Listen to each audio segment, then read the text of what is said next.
বিসমিল্লাহির রহমানির রহিম। আজকে কয়টা কথা বলার জন্য আমি আসা, কারণ বাংলাদেশের এখন পরিস্থিতিটা একটু ঘোলাটে। তেল সংকট নিয়ে এখন যারা আন্দোলন করতেছে রাজপথে, সাধারণ পাবলিক হোক বা যার ইন্ধনে হোক না কেন,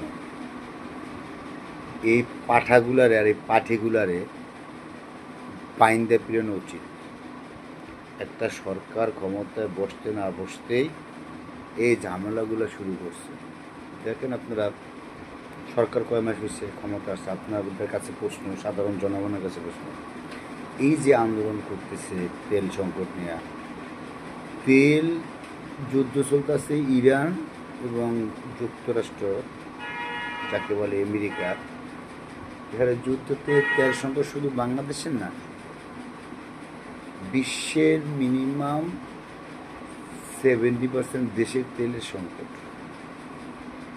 এটা নিয়ে আন্দোলন করার কি আছে?